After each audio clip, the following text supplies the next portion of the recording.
Berlatarkan di negara Inggris pada tahun 1950-an, diceritakan Tut, seorang remaja yang sangat pemalu, bersekolah di Akademi Wilton, yang merupakan sekolah khusus laki-laki. Sekolah dimulai dengan pertemuan orientasi atau MOS ya kalau di Indonesia. Tut bertemu dengan Neil, bukan Neil Armstrong, siswa yang sangat ramah, sangat ambisius, yang menjadi teman sekamarnya. Kemudian saat di asrama, Neil disuruh ayahnya untuk tidak berbuat neko-neko agar bisa mendapat nilai yang cocok dan menjadi dokter sesuai keinginan ayahnya. Dan perkataan ayahnya itu menjadi beban tersendiri untuk Neil. Setelah ayah Neil pergi, Tut memberitahu Neil bahwa dia juga berada dalam situasi yang sama sepertinya. Orang tuanya juga mengekangnya dan ingin Tut menjadi pengacara. Namun Tut tidak berani memberitahu orang tuanya bahwa ia sebenarnya ingin menjadi penulis, bukan pengacara. Hari pertama sekolah, kelas mendapatkan pelajaran trigonometri, bahasa Latin, dan matematika, yang semuanya memiliki tugas yang harus dikumpulkan besok. Namun berbeda dengan kelas puisi yang diajarkan oleh Bapak Keating. Pak Keating memasuki kelas dengan santai dan pesiul, dan dia membawa murid-muridnya menuju ruang berisi piala prestasi sekolah. Dia memperkenalkan diri bahwa dia juga alumni Akademi Wilton, dan meyakinkan muridnya bahwa mereka semua memiliki potensi untuk menjadi individu yang sangat kuat, dan diri mereka sendirilah yang bertanggung jawab atas masa depan mereka. Pak Keating memang berbeda dengan guru lain. Dia memperbolehkan muridnya untuk memanggil Pak Keating, atau kalau ada yang lebih berani boleh memanggilnya "Oh Captain, my Captain". Kata itu merupakan judul puisi oleh Walt Whitman tentang Abraham Lincoln.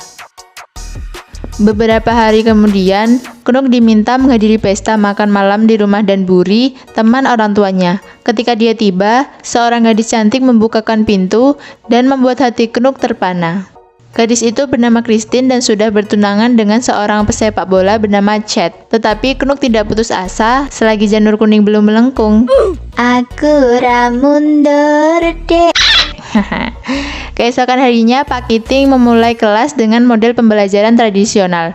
Dia meminta Neil membacakan pengantar buku dengan lantang. Pengantar buku itu menjelaskan bagaimana menilai kualitas puisi menurut plot matematika.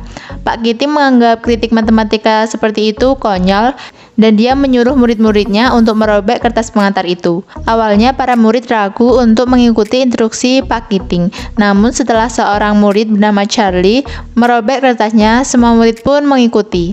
Dan maksud dari semua itu adalah Pak Keating ingin memberitahu bahwa semua keputusan ada di tangan mereka sendiri. Metode pengajaran Pak Keating yang tidak ortodoks segera beredar di antara guru-guru lain. Saat makan malam, guru bahasa Latin memberitahu Pak Keating bahwa dia mengambil resiko besar dengan membuat siswanya berpikir bahwa mereka adalah seniman. Pak Keating menjawab bahwa dia hanya mencoba membuat mereka menjadi pemikir tanpa batas. Suatu hari, Neil menemukan buku tahunan yang di sana terdapat foto Pak Keating di dalamnya. Di sana, Pak Keating mencantumkan Dead Poets Society sebagai salah satu aktivitasnya di sekolah. Murid-muridnya bertanya mengenai hal itu, dan Pak Keating pun menjawab bahwa DPS adalah klub rahasia yang didedikasikan untuk menghilangkan makna hidup. Para anggota akan duduk di sebuah gua dan membacakan puisi. Secara filosofis, kegiatan itu bertujuan agar bisa mengambil pelajaran hidup untuk meningkatkan kehidupan dan apresiasi mereka terhadap sastra. Mendengar itu, Neil dan teman-temannya memutuskan untuk memulai DPS lagi. Neil meyakinkan teman-temannya untuk bergabung di DPS dan bertemu nanti malam di tepi sungai untuk memulai pertemuan pertama mereka. Mereka beranggotakan 7 orang, yaitu Neil, Tut, Knook, Stephen, Rigard, Richard, dan Charlie. Ketika mereka tiba di gua, 7 anak laki-laki itu mengadakan pertemuan pertama mereka. Knook ingin bisa berpuisi dengan baik agar Christine bisa kelepek-kelepek olehnya. Mereka mulai belajar bagaimana ritme dan bahasa dalam puisi. Kelas puisi berikutnya, Pak Keating menyuruh muridnya berdiri di meja untuk melihat dunia dari perspektif yang berbeda, yang merupakan cara lain untuk menunjukkan kebebasan berpikir. Di akhir kelas, Pak Keating memerintahkan muridnya untuk menulis puisi original buatan mereka sendiri yang akan dibacakan dengan lantang pada hari Senin. Neil mencoba berlatih peran dalam drama A Midsummer Night's Dream yang dilakukan sekolah, dan itu tentunya bertentangan dengan keinginan ayahnya. Sementara itu, Knut pergi ke pertandingan sepak bola dan melihat Christine berpelukan dengan Chad. Dan itu membuatnya cemburu, namun ia masih tetap akan berjuang mendapatkan hati Christine.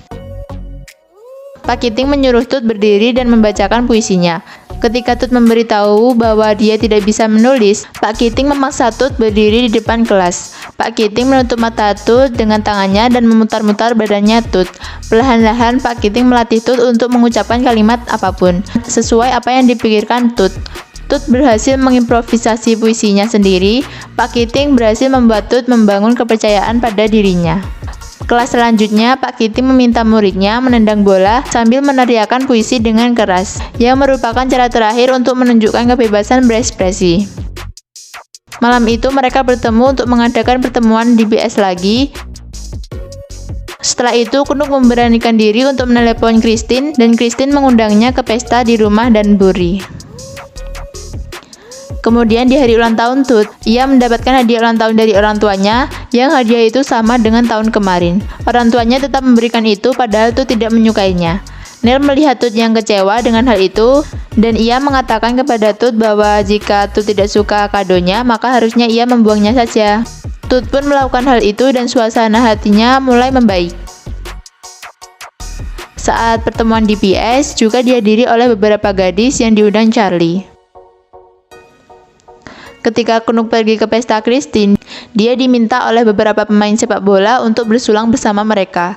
Kemudian dia mabuk dan duduk di samping Christine, kemudian menciumnya. Dan itu diketahui oleh Chad, yang langsung memukul Knut sampai babak belur. Charlie menulis surat atas nama DPS ke sekolah dan menanyakan apakah anak perempuan boleh diterima di Akademi Wilton. Pada pertemuan sekolah mendadak yang membahas surat itu, sebuah telepon berdering. Charlie mengeluarkan telepon kemudian menjawabnya dan mengatakan bahwa itu panggilan dari Tuhan dan Tuhan ingin para gadis bersekolah di Wilton. Akibat perbuatan nekat Charlie, kepala sekolah mengadakan pertemuan pribadi dengan Charlie dan kepala sekolah pun menghukumnya. Kepala sekolah kemudian berbicara kepada Pak Kiting dan memberitahunya bahwa dia mengetahui metode pengajaran Kiting yang tidak ortodoks dan cara mengajarnya itu bisa berbahaya pada muridnya.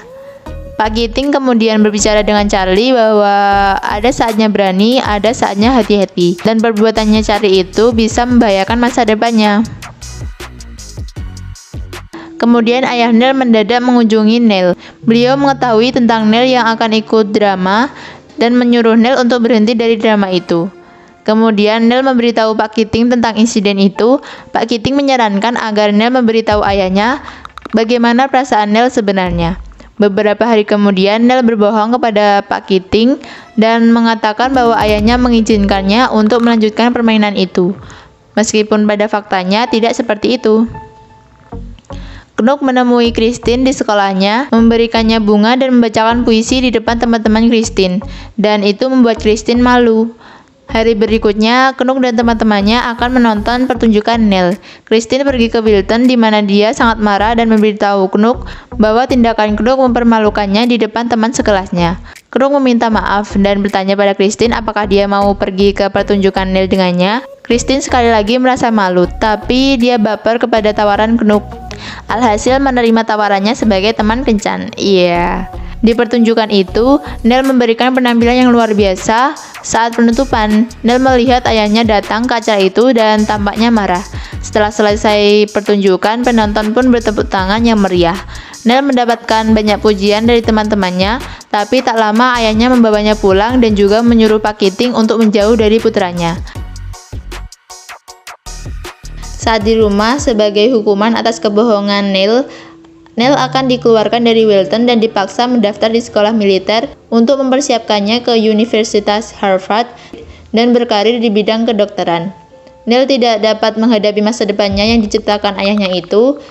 Saat orang tuanya tertidur lelap, Neil bunuh diri dengan menembak dirinya sendiri dengan pistol milik ayahnya. Keesokan harinya, murid-murid mengetahui kabar tentang bunuh diri Neil. Tut yang paling menderita dan merasa kehilangan atas kepergian teman sekamarnya.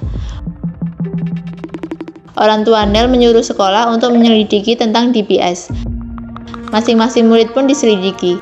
Richard mengungkapkan rahasia klub kepada kepala sekolah. Alasan Richard membocorkan tentang DPS karena ia berpikir meninggalnya Neil adalah gara-gara mereka menuruti perkataan Pak Kiting.